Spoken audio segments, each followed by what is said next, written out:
My name is Bryan Rice. I'm a third-generation wine grower, and I've been making wine for over 2 decades here in Santa Barbara wine country. It's more than a job. It's a calling. Join me as I talk to my fellow winemakers in a series that is a candid conversation between winemakers discussing their wines, their craft, and their lives over 2 glasses of wine.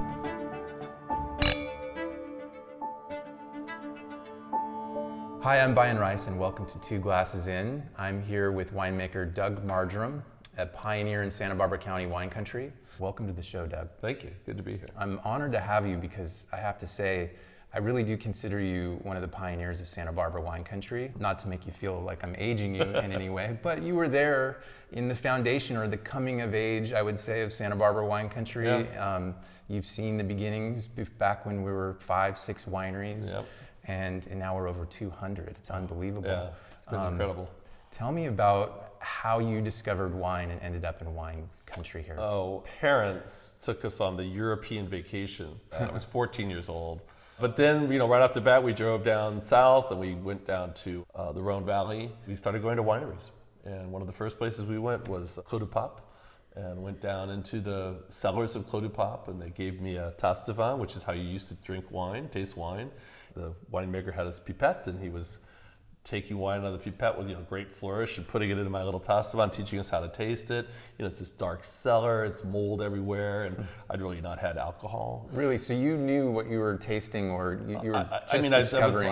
That was my first taste, but luckily everyone has their light bulb wine. They're all of a sudden going about life, and all of a sudden they taste wine and like, wait a minute, I'm into this, or I like this, so then in high school and college, I was always the guy when I was working in restaurants that knew more about wine than anybody else. So I wanted to, after I graduated from college, I'd worked in restaurants either as a cook or as a server, going all the way through college.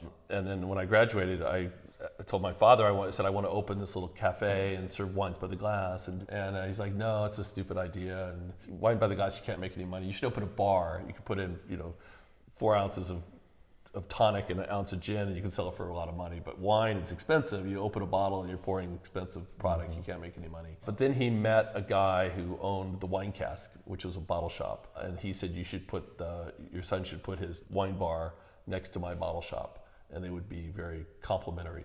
It turns out they were going out of business. So we bought the entire bottle shop, including the inventory, and what it turns out to be the most important of it, the lease. We took over the whole business for $25,000. Right at the heart of downtown. Right in the heart Barbara. of downtown, which was just then coalescing around that part of town. And 40 different wines by the glass. People had no idea about the by the glass thing. There was only one other place in California that was serving premium wine by the glass. Really? The London Wine Bar up in San Francisco. We were the second to do it. We had a whole wine preservation system, which we just dispersed the wine. That's amazing. You're a pioneer in the wine by the glass. Yeah, before that it was Burgundy, Chablis, and Rosé. Unbelievable. That's what you got in a restaurant. So we really were trying to get people to try these wines, and then they could go to the bottle shop and buy them, which was a nice complementary good. Private label wine. Mm-hmm. Yes? Yes, sir. Tell me about this Vin Gris. So, part of the whole reason that Barden came about was because Eric got hired at Sanford and Benedict. And we just moved the winery to Buellton. We're looking out the window at Santa Rita Hills. Just the whole thing we got to make Santa Rita Hills wines. And so, but we didn't want to make them under Margerum because it's such a departure to what Margerum was doing. And so Barden was my middle name. Mm-hmm. So we put it under the Barden label. So all the Santa Rita Hills stuff is under Barden. Yeah, this is Sanford and Benedict Vin Gris. Which is really hard to get access to. There's a queue. Yeah. We jumped in front of that line. Tell me about your kind of philosophy on rosé. Well, so we changed the whole philosophy in 2012. Instead of making Taval style Saignée rosé, heavier, higher alcohol, to making a press rosé, and that's less skin contact, yeah, a little just lighter, no skin more contact at all. Provençal, just right to the press, very Provençal style. And having been a wine merchant before, you've tasted the world of rosé, I'm sure. It's funny that you're a California winemaker, but you tend to prefer old world style. Yeah, I got sort of busted on that because you go to some of these markets, you go to New York, and you go in these restaurants and they're like, oh, I'm sorry, we only carry old world wines. And you're like, the world was created all at the same time. There's not a new world and an old world. And when's the last time you were in France? You know, they're like, well, we've never been there. It's like, well, they are way more new world than we are actually. We've embraced old world techniques of, you know, open top fermentations, hand punch down, where they're doing everything pump over, everything stainless. Yeah, they love the technology. Yeah, they love the technology. And so toys. I just don't get this old world, new world, but there's a whole group of somms and wine professionals who will only buy old world wines, and you're like an American and you're discriminated against. Imagine going to Paris and going to a restaurant like, we only carry American wines. You know? We don't want to get any of these wines from France. And so they won't even taste your wine. Actually, that might be a good experiment. Yeah, well, I think there's actually a few restaurants now in Paris who are focusing on American wines, which is really cool. The whole gist of it is we are making as good at wines as any place in the world. Obviously, they don't taste exactly the same because they're from a different part of the world, but they have good and high qualities that are within their own rights. And that's what we love about wine, right? Yeah. The fact that it's really site specific and capturing the essence of that site in the bottle for our consumers. Is that someone finally sent me a little note on Facebook saying, hey, Doug, you might want to check your delectable page. You know what delectable is? Of course. It's almost like a Yelp for wine. Yeah, right? It's like a Yelp for wine. And he's like, why does he want me to check my Yelp, my delectable app? And then I go through it, and every single wine I've posted is French or Italian or German or Austrian. What's wrong with you? You're drinking wines from other countries. Well, I tend to not post the stuff I drink locally just because those are just, you know, wines. Everyday wines, right? Yeah. So now I've made a real effort to post stellar, great wines I've had from, you know, people around here or in California in general.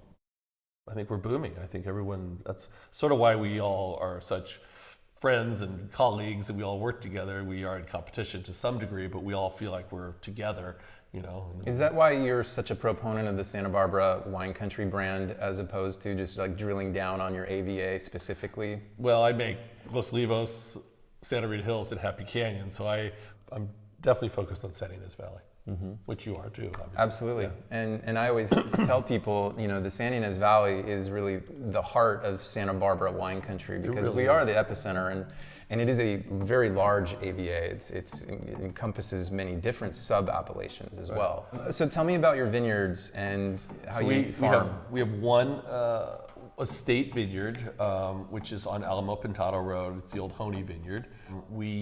Honey was planted by Milt Honey to all Italian varietals about 13 years ago, with great ambition and great drive, and working with Steve Clifton to really promote Italian varietals grown in Santa Barbara County. Grafted over, and now the entire vineyard, we grafted everything over. It's all now 10 grape varieties that are in M5 White, Grenache Blanc, Marsanne, Roussanne, Viognier, and Picpoul Blanc, and the 5 that are in M5 Red, which is Grenache, Syrah, Mourvedre, Cunoise, and Cinsault. And then the whole hillsides where that Sangiovese was, that was so spectacular, are planted to 5 different clones of Syrah, own-rooted, co-planted with Viognier, three of the blocks, and then a little half acre of Mourvedre and a half acre of hillside Grenache. So and do you been have a game changer. I'm trying to. Was that all 13 varieties of the Rhone? Or well, no, we have 10. 10, right? I think there's even more than 13. But we're missing Claret and Beaubourg Blanc and a couple of other ones. And we're pretty well covered on the Rhone varietals. So here we have the M5 Red, which we now say M5 Red because we now make M5 White. It is a blend of primarily Grenache, blended with Syrah, Mourvedre, Cunoise, and Cinsault. And it's primarily from the estate, but we do buy grapes for it. The white is all estate. And you don't sneak any white wine in here? I do, actually. But I'm not going to change the name to M6. 3 out of the 5 blocks of the estate Syrah are co-planted at Viognier. Okay. So they all have Viognier in them. And we have co-fermented or co-fermented. I think that's the only reason to do it. The reason you co-ferment with white wine grapes is they have enzymes that are separate from the red grapes that help set color, and they add aromatics. But just adding Viognier or another white grape to a red wine doesn't really fit the bill. Just dilutes it. Yeah. So we have estate Viognier too, so we can also add Viognier. But the 3 blocks are planted to 5% Viognier, so it's red, white. Just like Côte Rôtie. Just exactly right. And so it doesn't matter the ripeness level for the white, we just add it no matter what. And you decided to do Counoise and Cinsault, wines that most people have no idea, A, how to say, or B, where they come from, but for the... And it gives it this incredible complexity in the nose. We see consumers even doing that. They're just, Right, it's really floral. Yeah, it's got a lot of base fruit, especially from the Grenache. It's Grenache based, and then you get the little different interesting aromatics of the briar, from the Cinsault, and then from the very fruity watermelon candy from the Counoise, and the nice earthiness of the Mourvedre. And so our fermentations are very, very long. So we get long, cool, low extraction, hand punch down fermentations. And we actually press before, we press at 1 brix. Press sweet into barrel. Okay. We let primary and secondary happen in each individual barrel. This is like 120 barrels. Wow. And you're letting each barrel go through malolactic on its own. Okay, that seems like a lot of work. Why huge do amount you of work. do that? I'm not opposed to potassium metabisulfite, but I'm allergic to it. And so if I get a hit of sulfur, I get a sinus infection almost immediately. So all the wines are extremely low in sulfur. So we do preservation through lees, which are natural antioxidants. So if you go in dirty into barrel, it has quite a bit of lees in it. Just trying to figure out ways of not using sulfur in the wine and not having to rack it. So we never rack any of the reds until we bottle. What a great adaptation. It works good, and the wines, I believe that sulfur I don't think it helps wines age at all, and I think the downfall of aging American wines has been the overuse of sulfites. That it's a natural antioxidant, but it has the life of it goes right, just crashes right away. You have to keep using more and more. You have to keep using more and more. So we don't use hardly any, but I could grab an 01 of this wine and it's just as fresh and bright as the 17 is.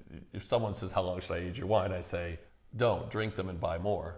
5 to 15 years. I always recommend buying a case. If you really like a wine, buy a case of it, because you can open a bottle a year for 12 years. Right. And if you get to that year where you're like, it's just not quite as good as the year before, then you give it away or drink it all. Yeah. So that's a good, that's the other one I tell people is they said, I never save wine. I said, buy more wine than you can possibly drink. And then you will end up saving it because you can't drink all that wine. Right. And you get to see the bell-shaped curve of a wine, obviously, if you're tasting a wine, the same wine every year. To me, that's really getting to know a wine. I agree. Yeah. So this is delicious. What price point and availability on this? It's $28. It's available in select markets nationally. So it's hard to find, but you can seek it out on the website, and the best place to drink it would be at your tasting room. Yeah.